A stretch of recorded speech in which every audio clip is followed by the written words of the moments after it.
जय हिंद साथियों। बहुत बुरी हालत है ईश्वर, धरती के भगवान की, टूटी माला बिखरे मोती, जैसी किस्मत आज किसान की। मैंने भगवान को तो नहीं देखा, पर यह बात जरूर सुनी है दोस्तों कि जो पूरी सृष्टि का पालन पोषण करने वाला होता है वो होता है ईश्वर। मैं भी एक ऐसे शख्स को जानता हूँ जो पूरी सृष्टि का पालन पोषण करता है, और वह है हमारा अन्नदाता किसान। हम कितनी भी तरक्की कर लें, हम कितनी भी उन्नति कर लें, लेकिन रोटी डाउनलोड नहीं कर सकते। गूगल के आंकड़ों के मुताबिक आज यह बात कहते हुए मुझे गर्व होता है कि हमारे पास अनाज का इतना विशाल भंडारण है कि हम पूरी दुनिया को 6 महीने तक खिला पिला सकते हैं। तो ये स्वाभिमान, ये अभिमान केवल हमारे अन्नदाता किसान की बदौलत है। पर इस कृषि प्रधान देश में ये बात किसी से छुपी हुई नहीं है कि आज हमारे किसान के हालात क्या हैं। आज हम मिट्टी की आवाज़ सीरीज के एपिसोड नंबर 3 में बात करने जा रहे हैं हमारे अन्नदाता किसान के बारे में। हाँ दोस्तों, यदि आपने मिट्टी की आवाज़ के एपिसोड 1 में मैं कौन हूँ और एपिसोड नंबर 2 युवा भारत हमारे देश का भविष्य अभी तक नहीं देखा है तो एक बार जरूर देखें और अपनी राय जरूर दें। दोस्तों, ये वही किसान है जिसके बारे में महात्मा गांधी ने कहा था कि भारत की आत्मा उसके गांव में बसती है और गांव की आत्मा किसान में। लाल बहादुर शास्त्री जी ने कहा कि जय जवान जय किसान, और ये एक बुलंद नारा था।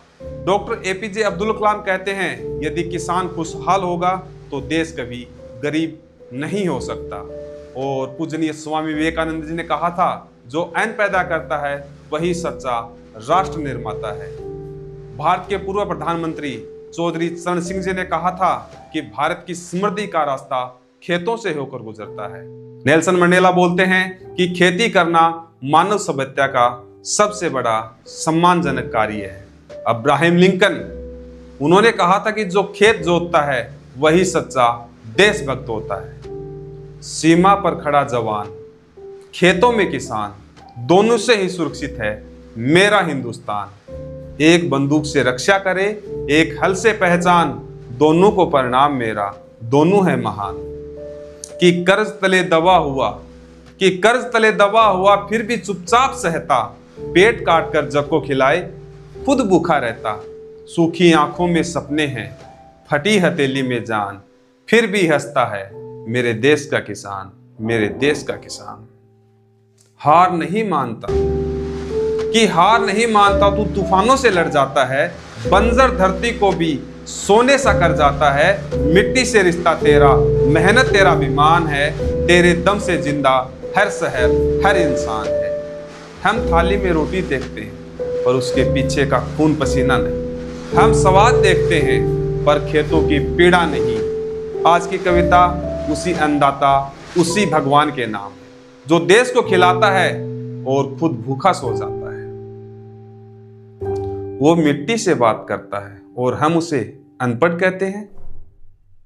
वो आसमान से दुआ करता है और हम उसे कमजोर समझते हैं।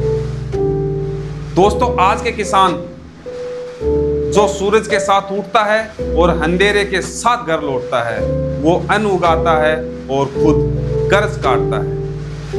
उसके हाथों में मिट्टी होती है, उसके हाथों में मिट्टी होती है।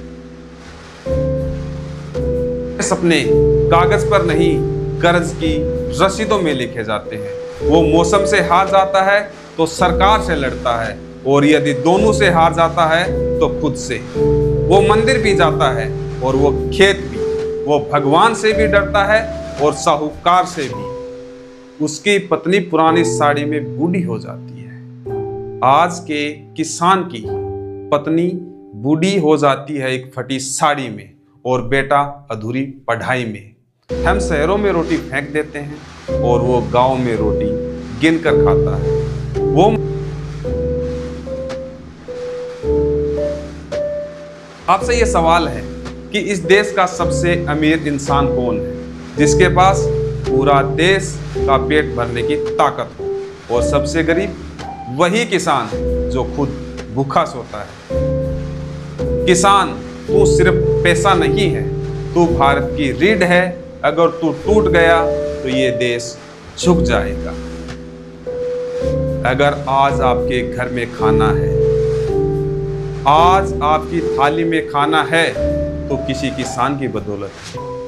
इसलिए अगली बार थाली में जब भी रोटी देखें तो सिर्फ स्वाद मत देखना, उसका दर्द भी महसूस करना।